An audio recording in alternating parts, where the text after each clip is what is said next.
What is up, everyone? It is Flipman Dan with another episode of Uncommon Profit. And today we have Casey from Meal Prep Biz 101.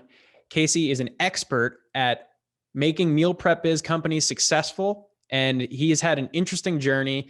And, Casey, can you just fill us in on how you got started in this whole endeavor? Yeah. First of all, thank you for having me. I've been digging your stuff. Congrats on the new setup. I think it looks pretty sharp. I'm very, very jealous.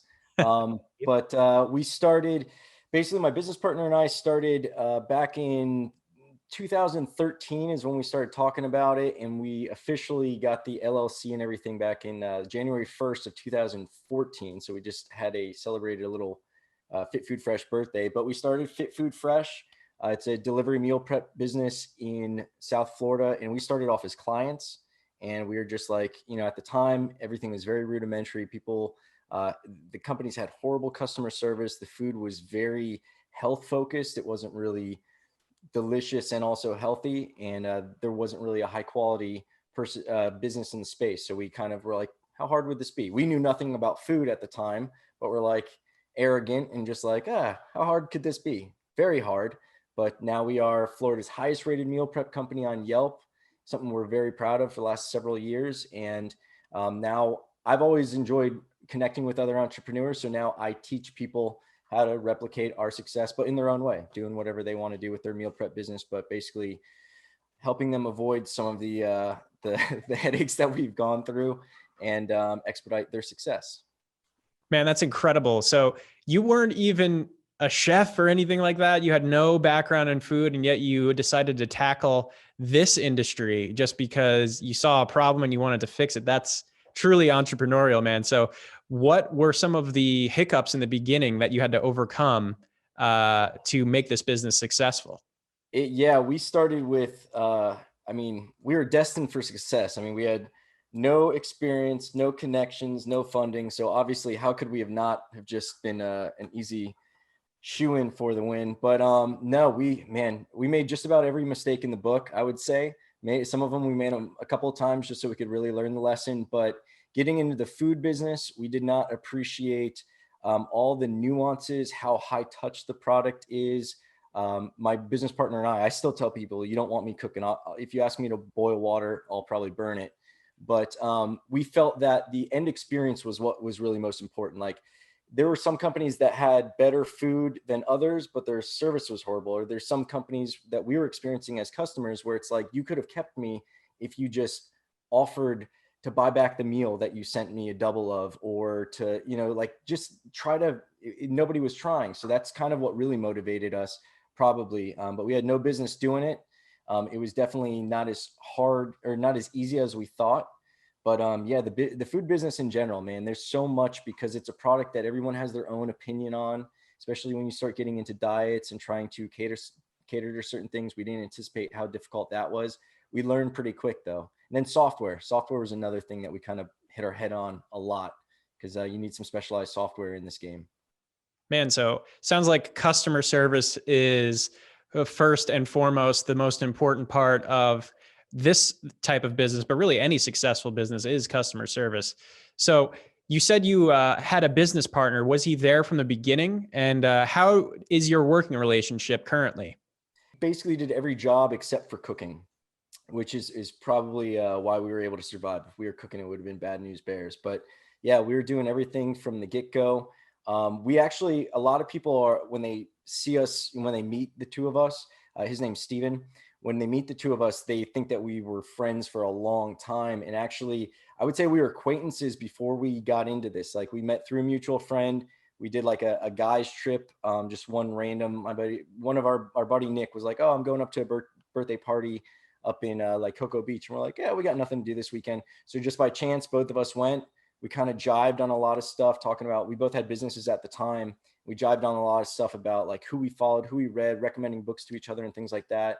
And we're just like, let's start a side thing, like whatever. So like a couple months later, we developed this, but our friendship kind of like amalgamized in the process where, just going through battle with someone, especially through a startup process, it'll make or break the relationship. But we were able to kind of play to each other's strengths. I always tell people we're about 50% opposite and 50% identical.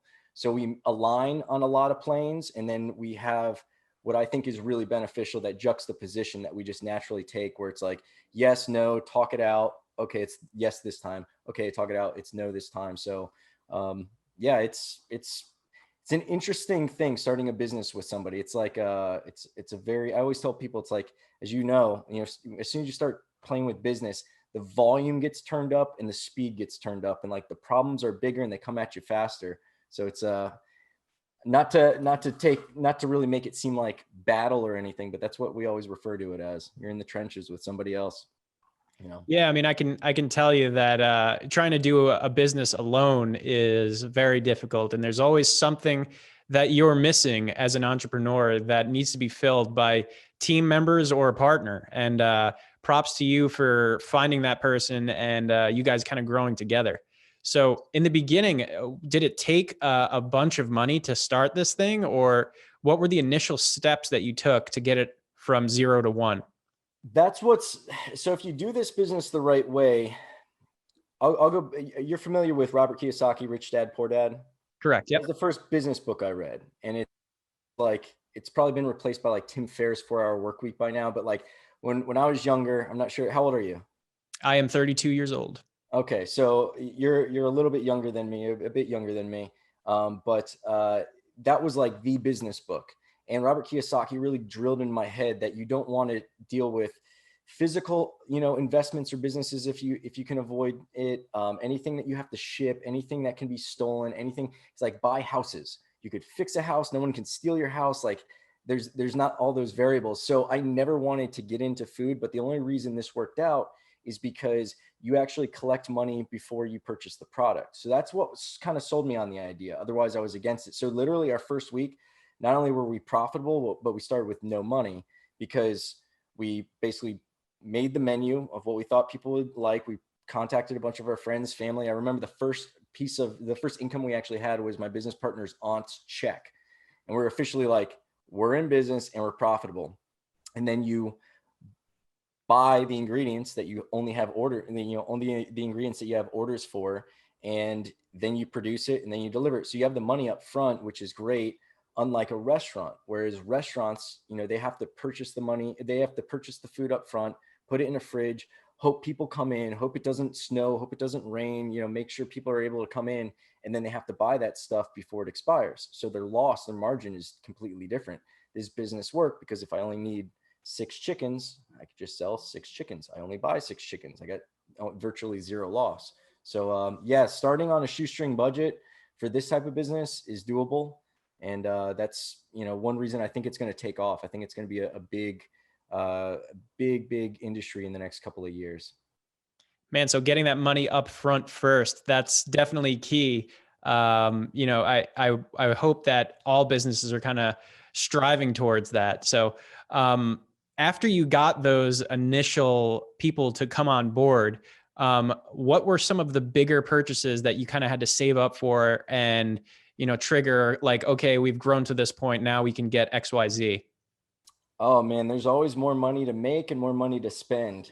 You've got some of the big purchases. We have a large facility, a decent sized facility in East Boca, in Florida, South Florida, and we put in it's basically 3 suites. So well, 2 suites are basically the kitchen and part of the office, and then the other suite was a warehouse, and now it has 2 massive refrigerators in there, walk-in refrigerators. One's like, I mean, they're not monster, but one's like a 20 by 20. That was the most recent one that we put in.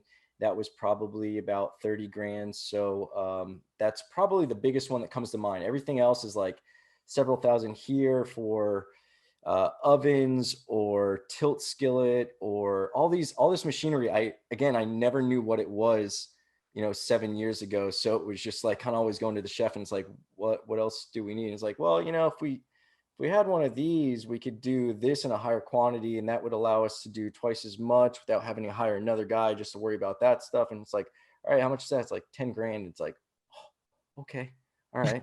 But then you see some of the stuff that's on like the wish list, and there's like ovens, like combi ovens that'll be like 6 figures. We haven't got to that level, But yeah, there's definitely some big expensive toys that you could put your money into in this game.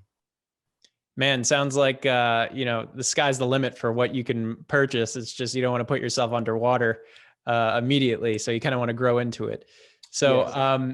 how did you know at what point to bring on new people? Because I know a lot of entrepreneurs, their goal is to work on the business, not in the business. So, how did you know to say bring on? It was time to bring on a chef. It was time to bring on either delivery drivers, or how did that all work out? That, yeah, I'd say the way I always try to approach it is what is the best thing to delegate? What makes the most sense? I'd say customer service. That was something that was so near and dear and like sensitive to us that like that was the last baby that we let somebody else hold kind of deal. So customer service and sales was probably the last thing that we would hire and kind of trust other people to do. Initially, it was just time consuming stuff. The deliveries we were doing it twice a week, overnight. At the time, I was running a business, so I would show up, at the kitchen at midnight, do the deliveries, try to do them before 6 a.m. Some of them I'd even have to do at 8 a.m. So I couldn't even like go home and fake an hour of sleeping. And then I'd roll right into work where I'm the boss there. And that was just killing me. And I remember just every morning after doing the delivery, just being like, okay, this is the first thing we got to do. Fortunately, since we couldn't cook, we didn't get stuck in the kitchen. I like that what you said about working in the business or working on the business instead of in it. I always talk about it as build yourself out of the machine. Like initially, you're the guy in there pulling the levers and stuff, but as you grow, you want to make it so, okay, this lever, now I'm going to tie it to this. So this is automated. I'll do this and gradually build myself out of the machine so it's running itself. Delivery was the first thing because that let us think more, and the cognitive function was definitely there. But I see a lot of companies, they get stuck in the kitchen. A lot of these guys are the chefs, and they feel like kind of like I felt with customer service and sales, the food is theirs. It's that flavor. And I see a lot of them get stuck there, which is, that's probably a really hard, thing to pull yourself out of because you're the one making the product. And, lots tied to that. But customer service was probably the last thing we did. Long answer. Sorry. Yeah, no, it's all good. It's what podcasts are for. So it seems like one of your core values when you started this was and currently is exceptional customer service. What is it that's so important about this aspect of business, and how have you kind of separated yourself from the pack? Good questions. The way I look at it is unlike, let's compare it to something that's somewhat similar. Restaurants, they have you come in, they have you go. It's not as much of a relationship unless you're a regular. With this business, it works on a weekly residual kind of model. That's what we wanted this for, not for people to try us for 1 week and then bounce. So we really want to focus on the relationship. Not only is it good for the the residuals and recurring revenue, but also referrals, all these R's: relationship, revenue, reoccurring, residuals. And I think for this business, especially when people are looking to make, because people don't want to bounce from one meal plan to another, they want to have that committed company that they stick with. They want someone they can stick with each and every week. So if you're able to do that for them and you never give them an excuse to go anywhere else, they're stuck with you. The way I look at it is, if you treat your customers, and this is something I learned from a previous business mentor, if you treat your customers better than anybody else, they can't leave you. Even if the guy across the street is a little bit cheaper, if they can't match the same way that you treat them, they're going to come back to you. And the way we do it is just like ridiculous. I mean, we will buy back your food if you. I tell people, let me know if the broccoli doesn't look at you the right way. I will talk to it and I'll buy it back. Like we basically say, like, we look for any excuse. We use it. We always tell people we want to hear your critiques because it helps us improve what we do. That way they're going to be like, okay, these guys want to hear this. I'm not like ruining their day. They tell me about it, I fix it, and I keep them. Otherwise, they'll go across the street. There's plenty of meal prep companies out there. There's plenty, like everybody sells food, whether it's a meal prep, a restaurant, you cooking it yourself. I have to contend with everybody. So that just means I got to treat you better than anybody. It seems like the lifetime value of a customer is something that is really important to you and your business.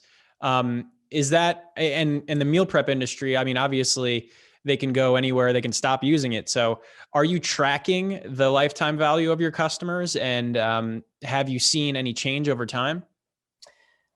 This last year was obviously very weird. I'm always reluctant to say certain words because who knows when you're going to get censored. So I'll avoid those. Everyone knows what we meant. Last year, 2020 was a very weird year.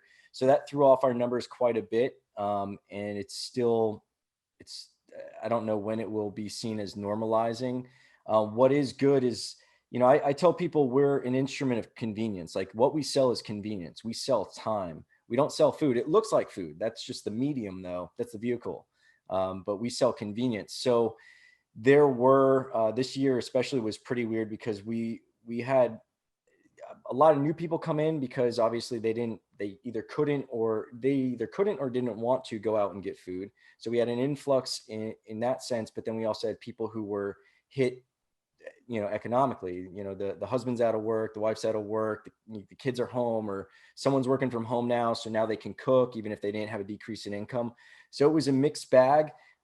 We were able to start, actually we had our biggest months towards the end of the year, but being as big as we were, it really threw a lot of stuff off. The smaller companies, I saw them just, I know some who I consult with, they grew straight through everything that happened in 2020 because they were small enough to not be exposed to that big chunk of people. So their LTV actually increased because some I know started this year and they exploded. They did better than we did in our first 2 years.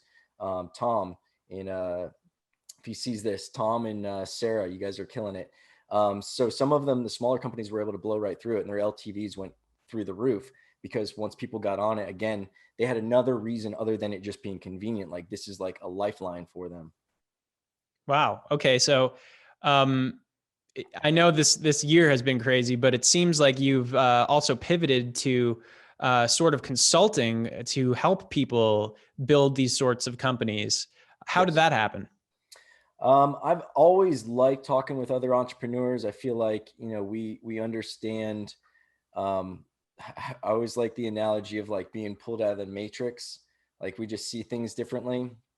And then especially in this business, because the nuances of the business, like no one on the outside really understands like how difficult this business can be. And it's just cool to have someone to relate to. So when we got into this, we also didn't know anybody. So my instinct is like, okay, let's just meet some people. Let's reach out to these other companies. Like, everyone sell, like I looked at it as like, I know restaurant owners who are friends with other restaurant owners. Like, why would they not want to be friends? None of the bigger ones wanted to be friends with us when we were first starting out. We tried approaching them before we even started. We wanted to buy food from them, private label it, and just handle the customer service. We didn't want to deal with renting a kitchen and hiring chef and all that. We're just like, we'll handle customer service and marketing. We'll buy your food, put our name on it, and everyone makes money. You sell more. They didn't want to play with us. So that was something that I always wanted to do. As we grew, I wanted to find the smaller companies. And we actually, when we first got in here, we used to sublease our kitchen to other meal prep companies. And it seems counterintuitive because everyone's like, oh, that's your competition. Like, what do you mean you're subleasing to a meal prep company? It's just like, dude, everybody eats. It's not like I'm selling Lamborghinis and like I can only sell one per town per year or something. Like I'm selling food. Everybody is a potential client. Like we're never going to put each other out of business. If restaurants could be like catty corner to each other and exist, just fine, I think a meal prep company that can deliver to 4 counties might be able to be okay with some competition. So I've always dug it. I love helping people. I used to be a firefighter. It's just, it's not the same kind of feeling, but when you're able to solve people's problems, it's just something I dig so much. So it really aligned. I originally wanted to do it just learning how to, like what you've seen, my YouTube channel. I started that just like wanting to learn more about YouTube. And then I caught on, got questions, gave answers, and I just built it out as like a little side project. So it's been pretty cool. That's awesome, man. Good on you for approaching this business with arms open, because arms closed will get you nowhere. And I can tell from personal experience, when I started my video production company about 10 years ago, my business partner and we did some market research, and we reached out to a bunch of different video production companies locally. And there were ones that closed the door on us, and there were a few that, opened the door to us and showed us exactly how the job was done, even showed us proposals and they were like, look, man, there's plenty of work for everybody. And then fast forward to now, and there are major partners that we share a ton of work with. So I'm sure it's the same thing with you, where Yeah, you that's just treat it awesome. as like abundance, and it's going to become abundance. Yeah, that's the way I look at it. If you, I'm big into philosophy, and sometimes I'll put up videos on that every once in a while. And some stuff I got into recently is Abraham Hicks, and I was listening to. Are you familiar with Abraham Hicks? I'm not. It's cool. It's if you like philosophy, like Eckhart Tolle, like I'm into Buddhism and all that kind of stuff. But Abraham Hicks material I got into this year, and I was just listening to something yesterday, and it was talking about like the feeling of abundance versus like the feeling of lack, and they're like to be like worried and worry about scarcity and trying to hoard and save and like you want to keep your information to yourself, you want to keep your clients to yourself, you don't want to expand. It's a very like contracting thing. And they made the analogy of like, you don't start your morning trying to stuff in all the air to like go through your entire day on that air. Like you trust the fact that you'll be able to exhale and breathe. There's no shortage of air. That's how you should act in life. Like let things flow. I feel like information is more valuable when more people have it. There's obviously some information that has value when it is scarce, but when it comes down to something that's as plentiful as people who eat food, there's a lot out there. Like I said, if I was selling Lamborghinis, I might feel a little bit more competitive if a Lamborghini company opened up across the street from me, but not selling Lamborghinis. That's true, man. So, I mean, from my personal experience, I've used meal prep businesses in the past, here where I'm from in Arizona, and one of the issues I had was the food kind of got stale over time. Like, not stale in the sense that it was worse, but just stale in the fact that there was like no change and no variety. I kind of like taxed out the number of meals, I guess, over a period of time. Are you doing anything to like freshen up the menu, I guess, over the months? Yeah, we've always, from our get go, we built the company from our members' perspective, and that's what I always like preach to the people I consult with. You don't want to. There is stuff where we went above and beyond, and it was like almost too much to the members, favor, and it really probably like hindered us significantly. But you got to learn. At least we learned doing the right thing. But yeah, we change the menu every single week. We do a 6-week rotation, so you never get bored of it. And then so you're seeing it like once every month and a half. And then we have favorite items that are high sellers. The stuff that sells poorly, the low sellers, they come off the menu. So the menu itself is constantly changing and evolving, because again, like I said before, I want you to be on us for years. That's the long term kind of thing you got to think about when you have a meal prep company, is that potential. Like the business really works so much better when you have people for months or years, and it's so much better when you're able to just keep people. There's no energy. You don't have to call and win them over and be credible and follow up with them and then finally get them onto the program. If you just focus on retention, acquisition, take care of itself. That's like aggressive customer service and things like that. It makes it work so much better. So listening to feedback. If you don't like something, I want to know so I can change it.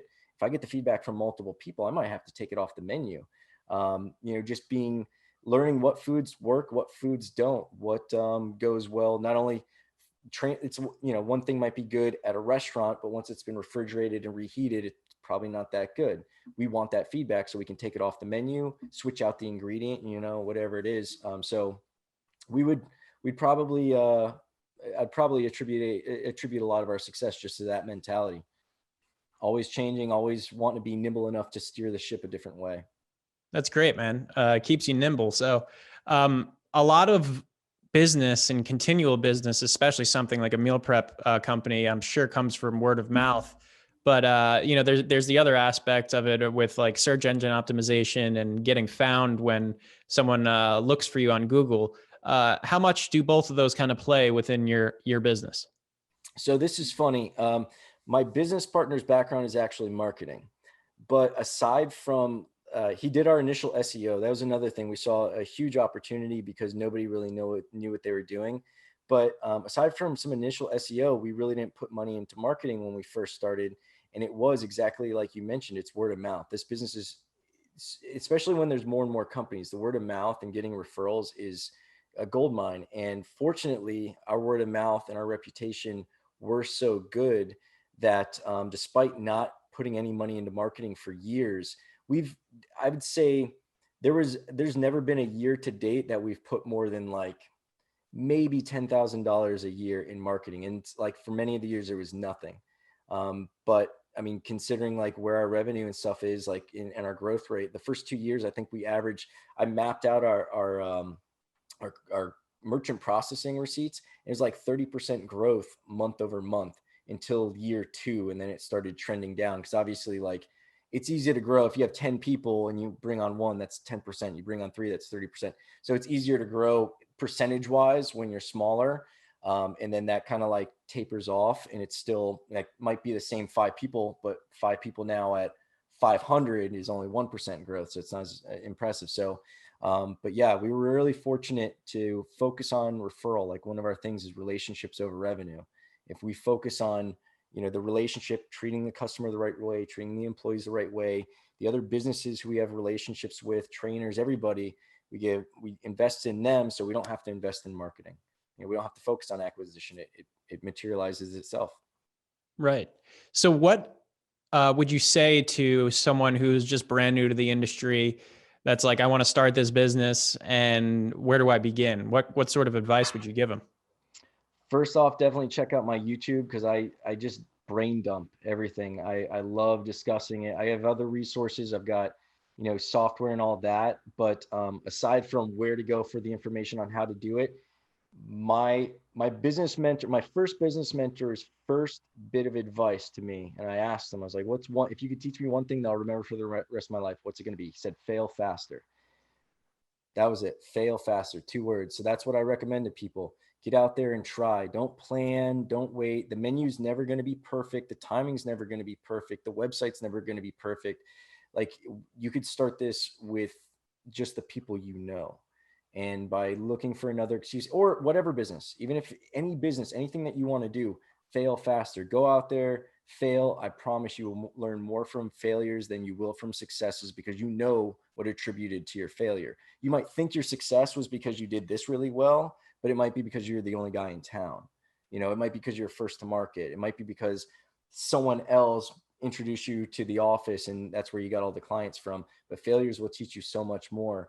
And a lot of people hold themselves back from doing something. And as soon as they jump in, it's like, okay, it wasn't as bad. I could have been here a year ago when I first had this idea. Yeah, sounds like some of the ideas from the book, The Lean Startup. I don't know if you've ever heard that one, but Yes. Yeah. I've got that that whole on my thing. Audible. Yeah, it's a great one. So, what does the future hold for you? I mean, you have the consulting business. Are you still going to focus on the meal prep company and growing that even further, or what do you expect in the coming years?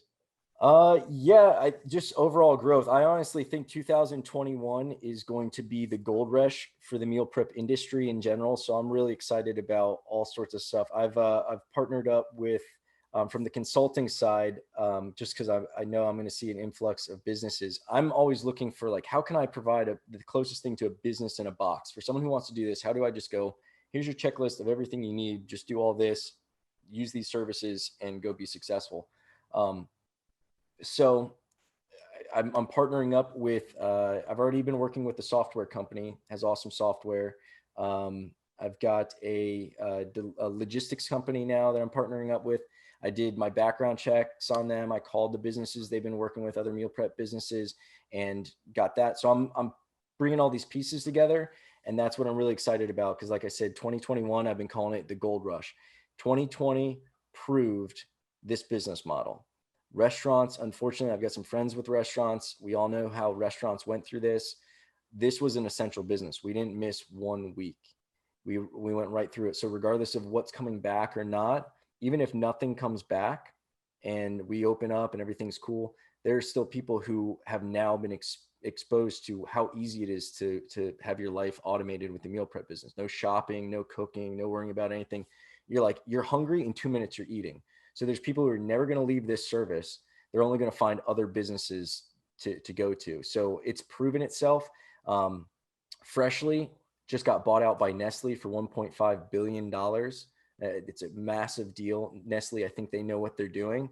So they obviously see opportunity in it. And I think it's because this is going to be it's the restaurant of the future. And I think it's going to be a really exciting year. So I'm really looking forward to the consulting and what I do with that. Damn. I mean, that's nothing to scoff at.